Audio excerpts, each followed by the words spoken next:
What's up, guys? Welcome back to the Hoop Portal. UNC has finally gotten the Kansas Monkey off its back in a game that was literally the tale of two halves.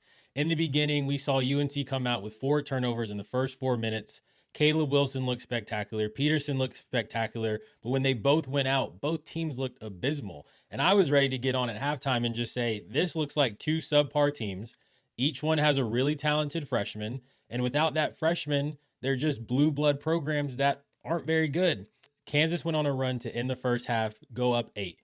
And you could just tell when watching the game, and I had a couple buddies there was this anxiety that you could just feel over the program, over the team, and from the fans in the crowd, where it was like, is this just going to go again? Carolina turned it on, and it looked like, hey, they actually are really solid. This is going to be a good group. Caleb Wilson got a 10-second violation just by himself on defense, literally. And it was like, wow, they have figured this out. This is a group that goes.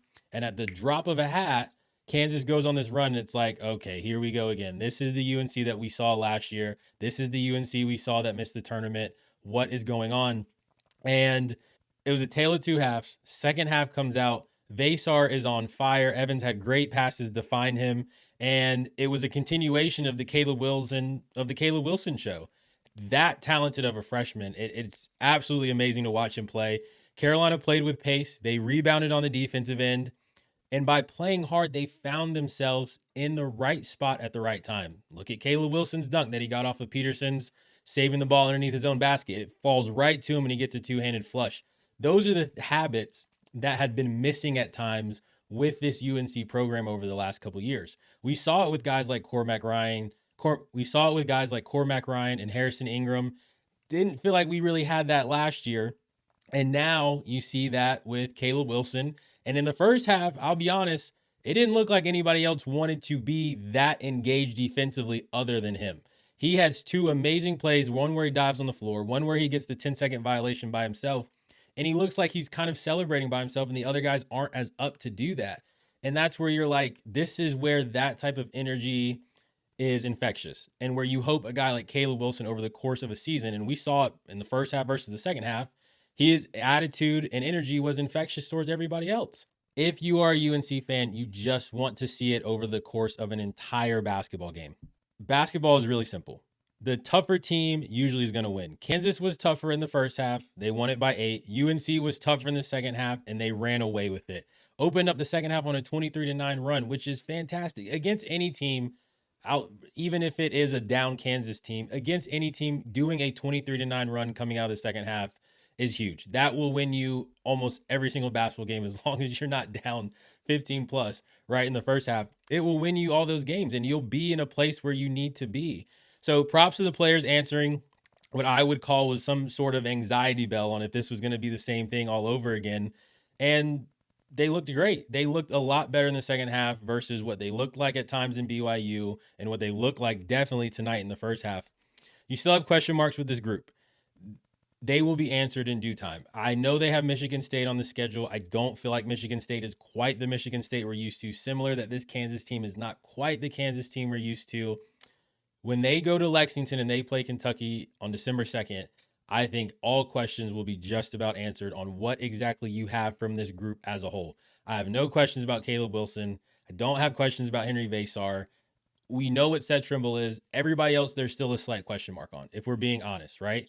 But they answered the call. They did well tonight, and you just hope that they continue to grow in that game and that they don't get tripped up by a Michigan State, a Navy, a Georgetown, and that Kentucky game really gives you an answer. But if you look at their schedule after that Kentucky game, it might be until February when they play Duke that they're really tested. They only play NC State once. They only play Miami once, Virginia once, Louisville once. That's later in the season.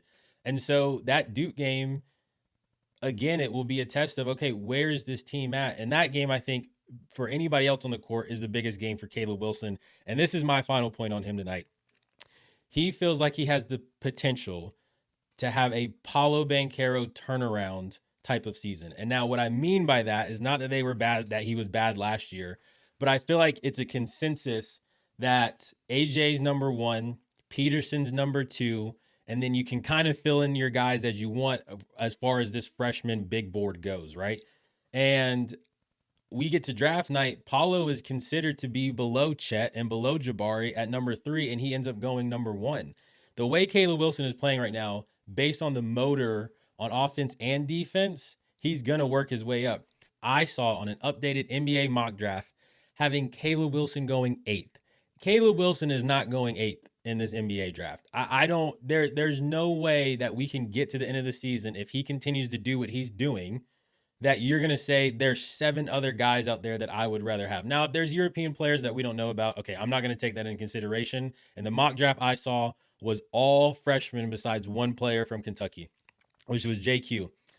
And they had JQ going over Caleb Wilson. And I can tell you right now, if this shakes out the way it looks like it's shaking out, Jaden Quintance is not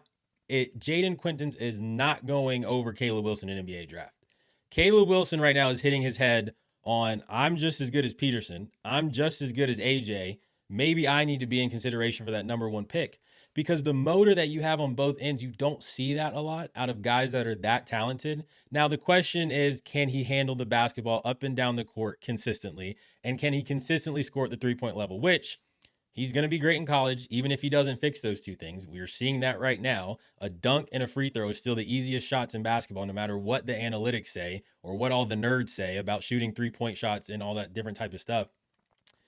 But the NBA game is different, and you do have to be able to do that. And so if he's able to fix that or showcase, hey, I can handle the ball and I can hit threes consistently, he's a clear top 3 pick, and he can make the argument for number 1. So I wanted to make that point on Caleb Wilson. I think there could be similarities between the two by the time we get to the end of it. And Paulo ended up winning Rookie of the Year. Caleb Wilson could be the same way. So really good night for Caleb Wilson. Really big night for North Carolina basketball. I think there's still questions, but the truth is you got the Kansas monkey off your back. It had been 5 straight games against Kansas that they had lost, 2 of which I believe were Final Four games. Caleb Wilson looks great. Henri Vessaar looked like he was ready to go in the second half. Seth looks really comfortable in that role of not having to be a primary ball handler. Can Evans, can Luka get the ball rolling and get more comfortable in the system and situation?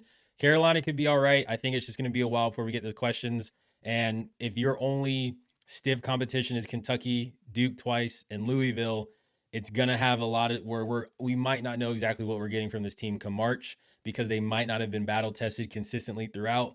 But all in all, good night for North Carolina basketball. Congrats on the win, and thank you guys for joining. Remember, hit like, hit subscribe, get your comments in. Let me know, where do you think Caleb Wilson could fall in this NBA draft, and what are you still looking for the Carolina Tar Heels to answer if you have any questions.